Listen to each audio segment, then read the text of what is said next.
What's up, you guys? Welcome back to the channel, welcome back to another video, and welcome back to Vic Drives. And as promised, we have another vet video today, but not just any video. Why is everybody doing yard work today? All right, so some of you guys know, if you watched like one of the first videos that I posted, you know that we've had a little bit of an issue with our little shifter buddy over here.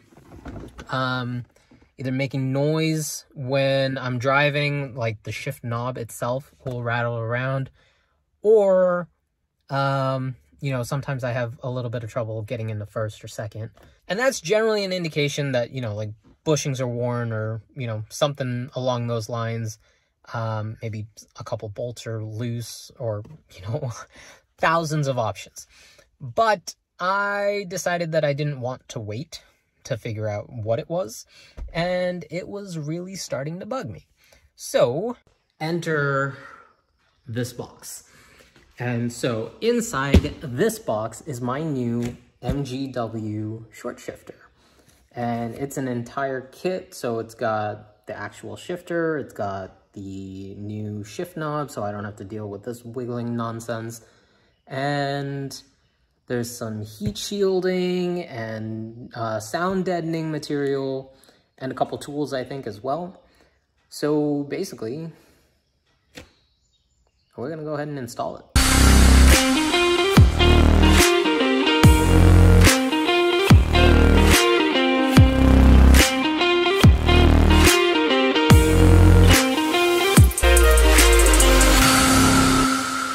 Now, fair warning, this is probably going to be a multi-day thing just because I've been really busy lately. So if you see me like changing shirts throughout this video, that's part of the plan. Okay, so we're going to get this shot both before and after. I'm going to mark the tripod and take it from the exact same location again. So here we go. So this is first. Well, I guess we'll start in neutral. This is neutral. We got first, second, third, fourth, fifth, sixth, and reverse is, I think, locked out when you're not on. So this is first, second, third, fourth, fifth, and sixth. And one more time. There's a little bit of play in first, a little bit of play in second, a little bit of play in third, a little bit in fourth, a little in fifth, and a little in sixth. All right, so as far as tools required for the project, if you are working on a C5 and a C5 only, well, C5 and C5 Z06, you're gonna need two large flathead screwdrivers in order to be able to take the demon key out of the shift knob. You're gonna want a like tiny flathead just to be able to pry up some like caps and covers and stuff that are in there. You're gonna want a Phillips head screwdriver for later on. This isn't actually required for disassembly. You're gonna want a Torx bit set. You're gonna need a T40 and a T15 to get some of the bolts out of here and actually remove the dash. You're gonna want a 1/4 inch ratchet, possibly with an extension, with a 3/8 inch and a 10 millimeter. I prefer using these screwdrivers when you need to get into some of like the tighter spaces. And then you're gonna need a fresh razor blade for cutting the boot when we're actually installing the new shifter. It's actually like one of like the last steps. And then there's two Allen key tools that are in the MGW box that I haven't opened yet, but because I'm only disassembling this right now, we'll show you those, you know, when it comes time to install. So the first thing we're gonna wanna do is grab our two big screwdrivers and our little guy. Head into the car, put the car in neutral, just like that. And then we're pretty much just trying to take this top piece off. It should just pry right up like that. You should be able to just pop it out with your fingers, just like that. So there's that. This right there is the demon key. And as you can see, the tolerance in there is not great, and that's probably what's causing our rattle in the first place. So we're gonna go ahead and get that out. And that is what our two big screwdrivers are for. So after we've gotten the cap off, we're gonna grab our two big screwdrivers, and we're pretty much just gonna put one on one side, one on the other, and slowly pry in an attempt to get this little guy out. And there it goes, just like that. And there is our demon key. Something tells me this guy's been out a couple times before, but he will not be going back in.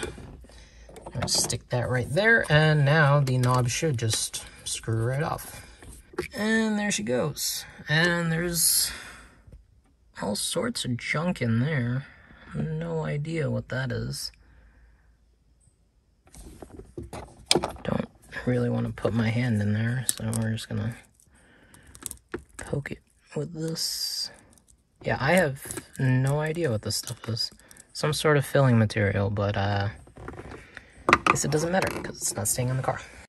All right, so now the next step is going to be to get all of this out of the car. So we can start by prying up this little guy right here.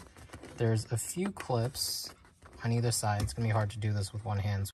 Okay, so we got the shift boot out. I'm not gonna say how long that took because it was a lot longer than it should have been, but the next step is to basically get the center console out. So in order to do that, there's a bunch of little screws. So one right there. I believe there should be another one, at least on the stock center console. There is another one. This is an aftermarket one, so there might not be. And then there's another one right behind this, which is where your temperature gauge is, or your temperature sensor is. So there we go, temperature sensor cap is off. That is the temperature sensor right there, and there's our other bolt. So we're pretty much gonna undo this guy and that guy, and then we're gonna have to come into the center console where we will, again, use our handy dandy little screwdriver to pry up these little caps.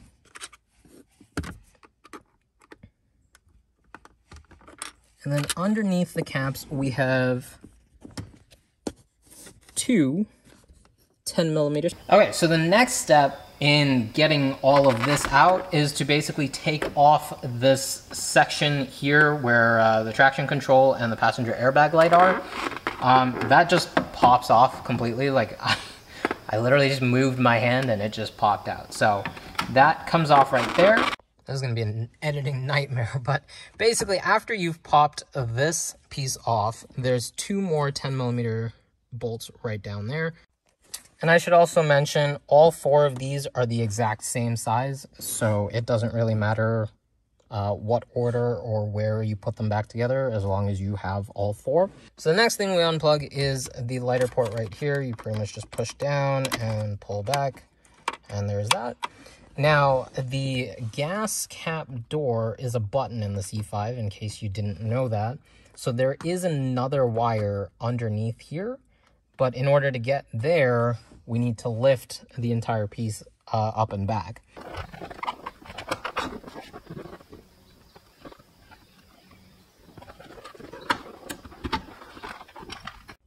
And there she is right there. That cable right there is the gas door.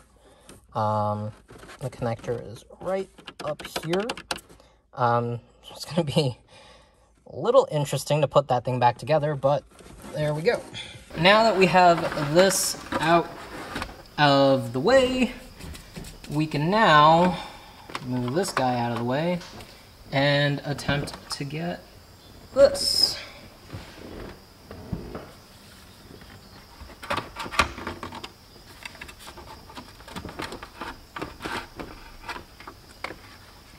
And there we go.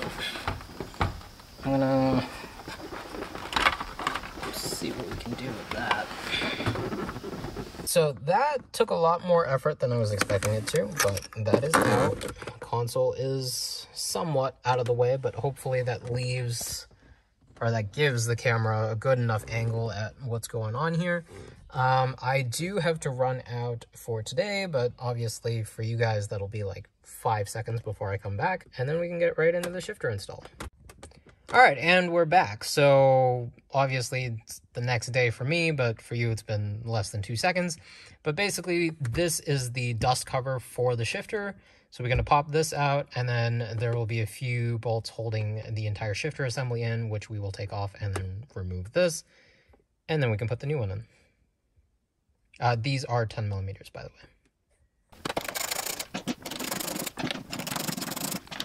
So now we should be able to just remove the dust cover, and there it goes. So there's that. And here is the entire shifter assembly. So basically, that rod right there is what connects to the actual transmission in the back of the car. Obviously, this is the same shifter handle that we've been staring at forever. But this entire assembly is basically held in by these 2 bolts. Okay, so for this part, we're gonna want our T40 Torx. We're basically just gonna get in here and undo these 2 big screws.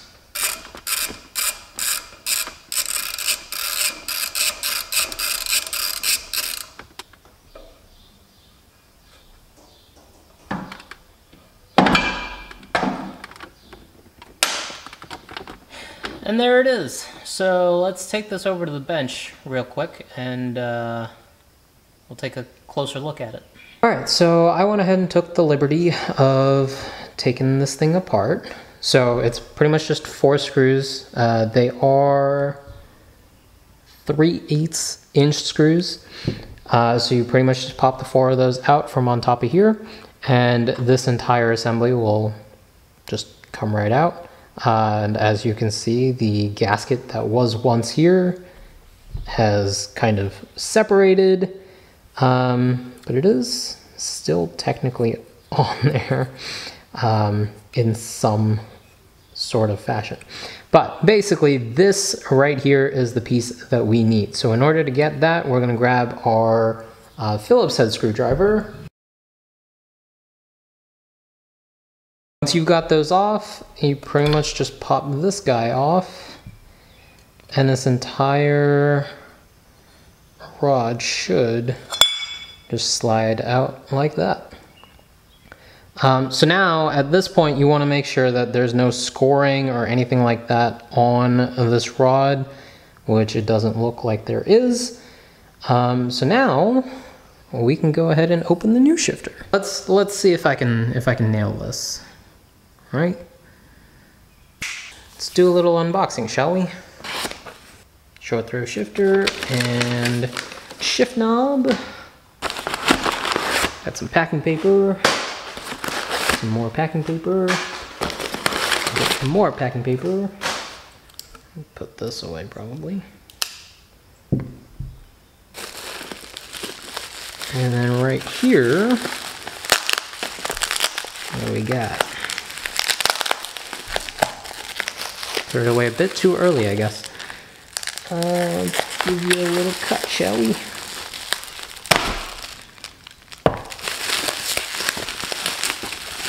So, if I'm not wrong, this is the actual shifter. Right there. And there she is. So this shifter does come pre-greased, so I'm gonna make sure just to not take it out of here until I am ready to put it in. Probably should have just kept it in the packaging, but that's fine. What else we got in here? So this, I believe, is our shift knob.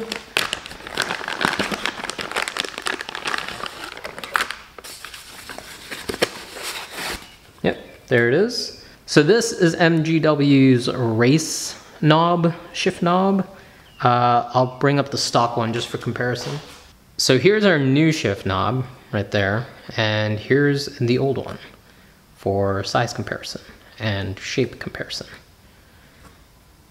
This one, they're both they're both kind of different feeling. This kind of has like a trigger-y sort of feeling, and this one's kind of just round. But I feel like this one is gonna be easier to just toss around than this one would have been. But that demon key was just ruining this knob anyway, so I'm much happier that we have this.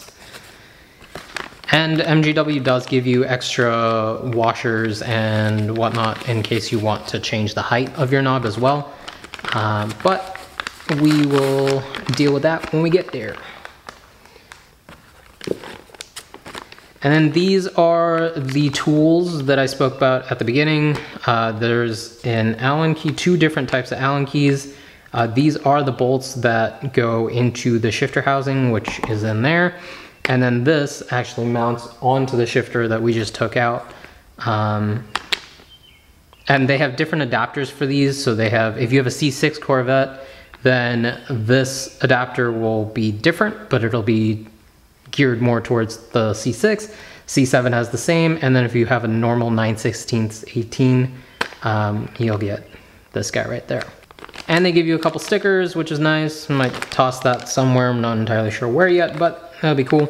And there is a gasket to put in between the lower box, which is in there, and the upper box, which we have out here. Last but not least, we get the actual box that we're going to be putting in right now. So MGW recently, well, I don't know how recently, maybe a few years ago, started giving out an alignment tool so that we wouldn't need to perfectly align the rod that we just pulled out earlier. We also get sound deadening material and heat insulation. So we have that. And I believe this is Loctite. This is Loctite so that vibrations from the car basically don't undo any of the bolts that we're screwing in right now. And last but not least, that's the soundproofing material, by the way. And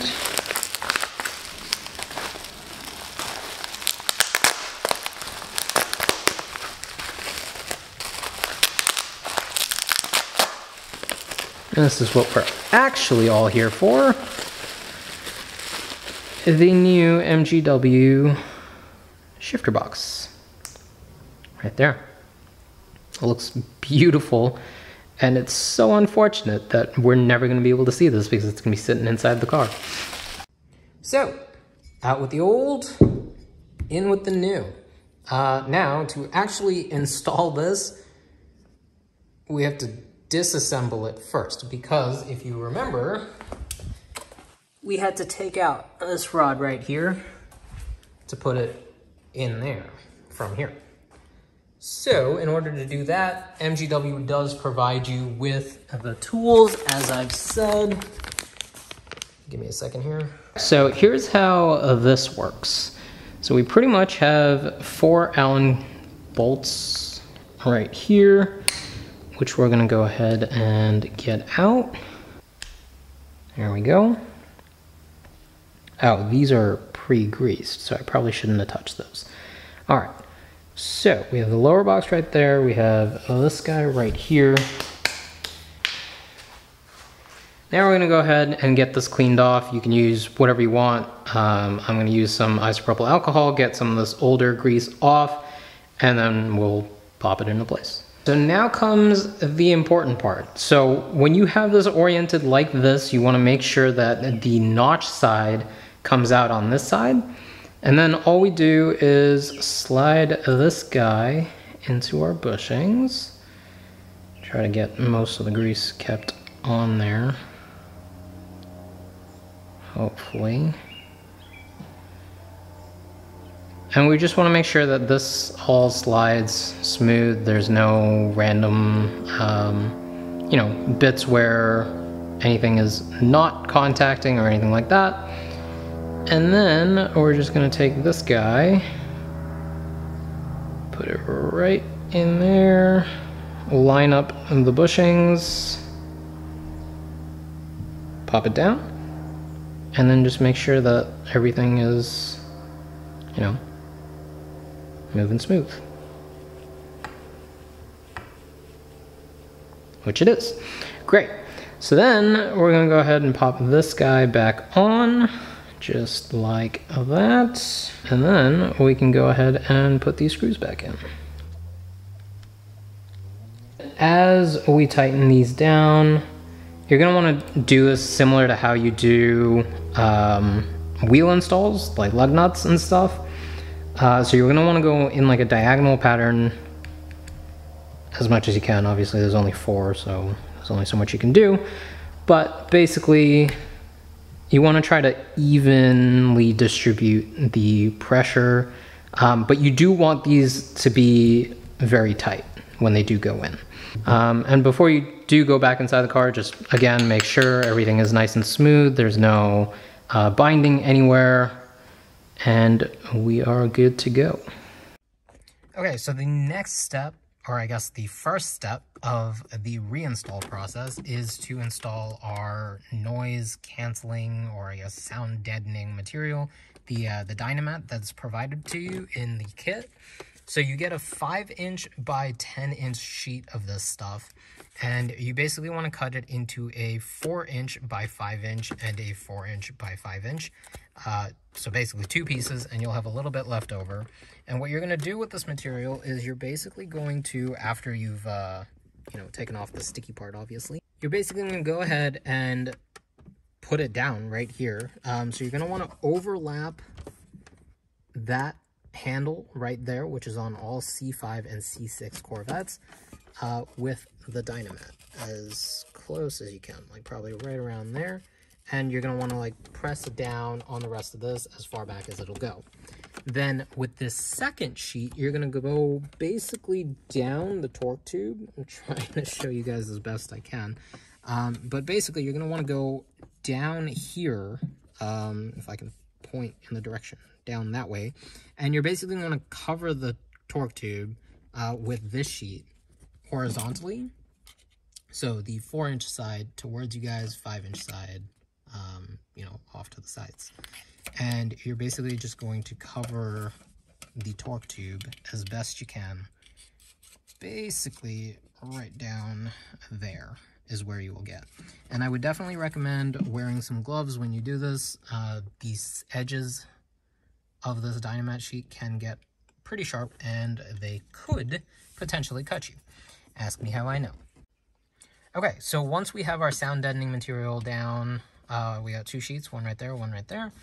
The next step is the heat shielding. So we get 3 pieces of heat shielding, 2 rectangular ones and 1 notchy one. So we'll start with the rectangular ones. These ones are going to go in here just like that. You're going to have one off to the side to basically reduce any heat that's coming into like the driver cabin area. You're going to want this slightly lower than this line right here, or in line with it is fine as well. And then your second sheet is going to overlap, excuse the shoddy camera work here, it's going to overlap the first Dynamat sheet that we had in there, in line as much as possible. You might find that the linkage kind of gets in the way, so you can just kind of lift it and move it out of the way when you put the sheet down.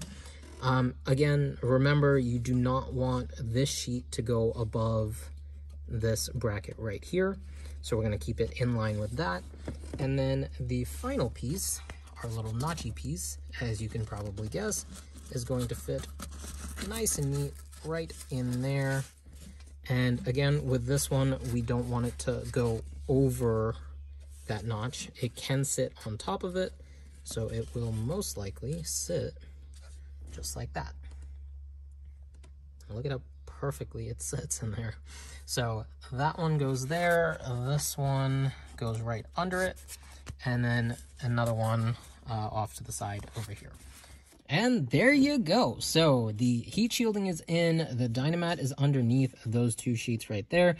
And now it's finally time to put the shifter back in. Okay, so before we put the shifter box back in, we're gonna make sure that everything is aligned properly here.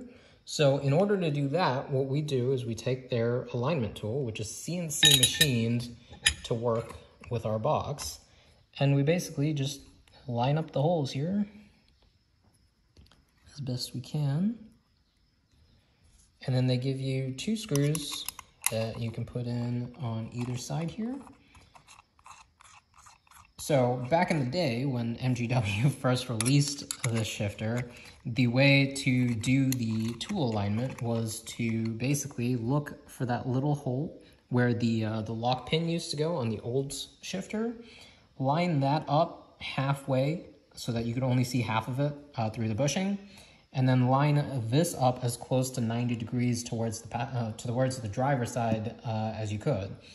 But due to popular demand, they released this little nugget that I can't seem to put together with one hand. And just like that, this shifter is perfectly aligned. So if I was to get underneath here and try to move it back and forth, you can see it doesn't move. Basically, the alignment tool kind of just stops everything in its tracks and makes sure that it stays where it's supposed to stay. Now that we're here, we're just gonna grab the linkage and carefully get this guy settled in there.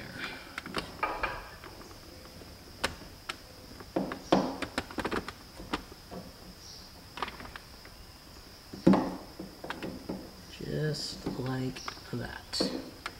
And now we can fit the rest of it inside. Hopefully without too much hassle. What's going on here? There we go, just like that. So once we have this in there and it's settled, what we can do is start the screws here to get them back in. What this will allow us to do is actually properly line up the linkage without the actual body of the shifter moving around too much. Okay. So another little tidbit as you're trying to line up the shifter here, you can see the rod as you're trying to line everything up. So what you're trying to do is basically make it so that there's no space in there. Hopefully this is coming through. So right there, right over there, is the rod. There's the little notch in the rod, which is what you're trying to hide, just like that. And once you have that lined up, you can knock one of these guys in. I will, but I need to put some Loctite on here first. After you put the Loctite on, you should be able to just work it right in. Same with these, put some Loctite on them before you get them in so that they don't come loose with vibrations as you're driving. Okay, so now that these are in, and I should mention, you want to tighten these as tight as they will go without, stripping them or whatever. But you do want these extremely tight, so make sure that you are tightening them. Next step is going to be to take this guy off, grab the silicone gasket that sits right up here, and then put in the new shifter. All right, so here we are. The next step is going to be to take our silicone gasket, fit it in nice and neat, make sure that the screw holes line up. And once they do, we're gonna go ahead, grab our shifter. We're gonna want the logo side, the side that says MGW, to be facing the driver. And then we're just gonna slot this guy right in. Ooh. All right.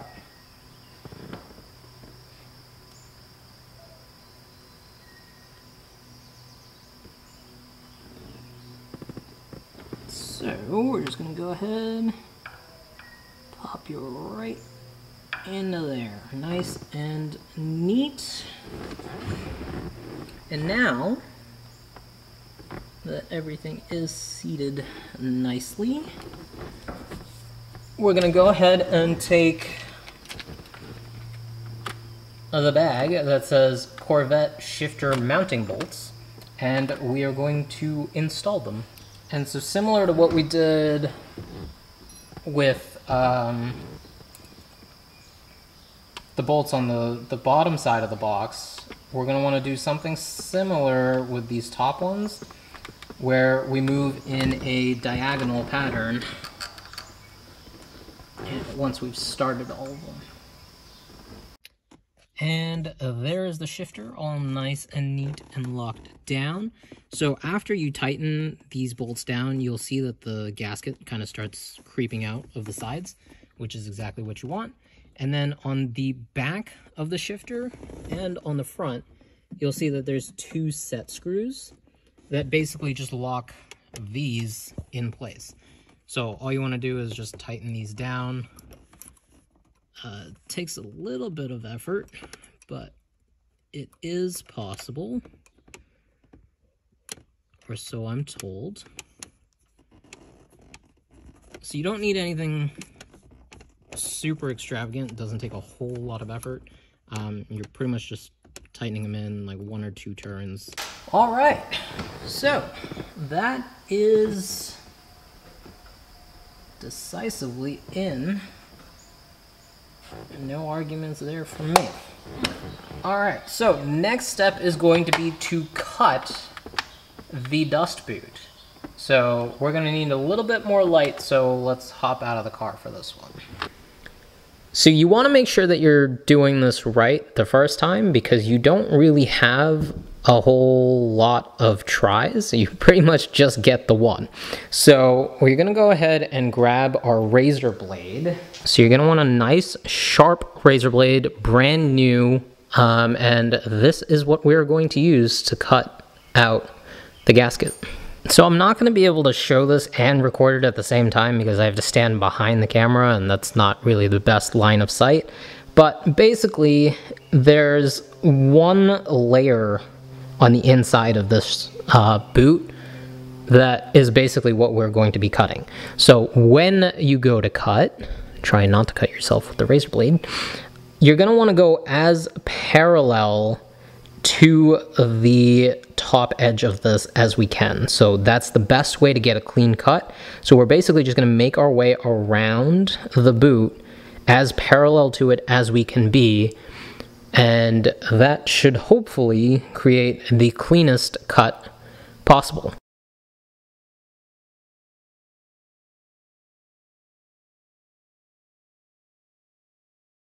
And just like that, we can never go back. But it was a nice clean cut, so hopefully this should install somewhat nicely.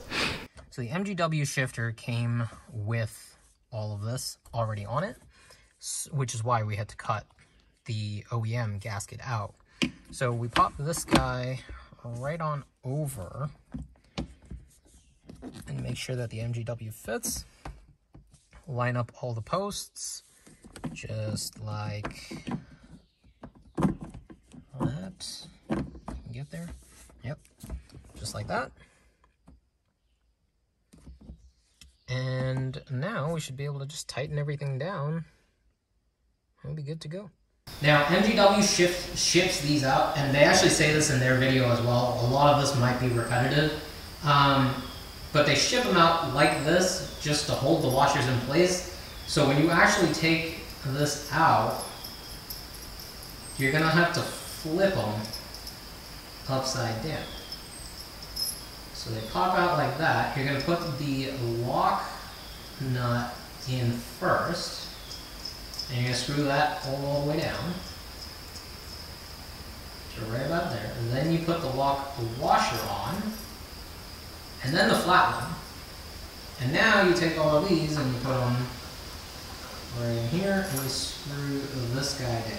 So after you've screwed this guy on, MGW wants you to basically tighten the lock nut down with a 3/4 inch box wrench. But of course I can't find mine, so an adjustable wrench will have to do. Let's do it this way.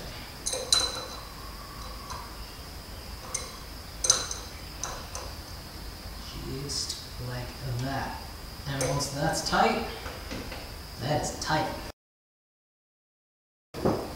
So, the next step is pretty much just put everything back together, and then we'll put the ship nut on. And there we go. All back together again. Just fix that right there. So the next step here is, if you want, and not everyone does, but you can put your shift boot back in. And the last step here, of course, is to install our shift knob. So there's really nothing to it. If you want, MGW does provide you with some spacers if you want to increase the height of your shift knob. But if not, then you can literally just twist this sucker on. There is a lock screw right there that you tighten once you've gotten to a position that you are comfortable with. So feel free to just, try it out. I'm gonna go ahead and just tighten this guy all the way down to the bottom.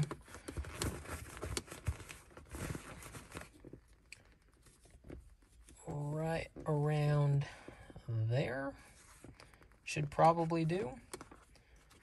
And that should tuck in right there, and they give you an extra, well, I guess a different Allen key for you to tighten down that screw. And there she is. This feels so solid. It's not like other short shifters where, it's like too close, the gates are too close. It's damn near perfect. I'm totally in love with this already, and I haven't even taken it out on the road yet. So we're going to do a comparison tomorrow once it's light again outside. Well, light enough for the camera to pick it up. We're going to do another comparison, put a side-by-side of the stock shifter with the MGW shifter.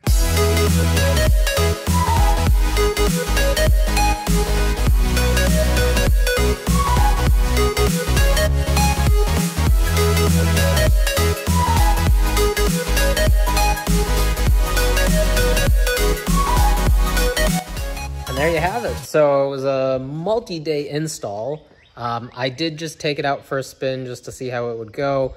I was going to bring you guys along, but I forgot the little pin for the GoPro, so I had no way of mounting it, and you can't exactly drive a stick shift car with one hand. I mean, I'm sure it's possible, and, but I will do a little bit of a review or whatever on the MGW shifter. There have been thousands of people that have installed it, and I haven't heard very many complaints. But what I will say is that driving without that shifter rattle definitely allows you to hear a lot more of the other rattles that are in that car, which are future problems for us to have to fix. So, hopefully, if you are looking to install an MGW shifter, this video was informative to you. Otherwise, I guess, thank you for watching a video that you didn't really need to watch. But, yeah, so we've got the Cadillac for a couple more days, so I'm going to try to shoot a little bit more with that before I have to give it back. But aside from that, thank you for watching, and I will catch you guys in the next one.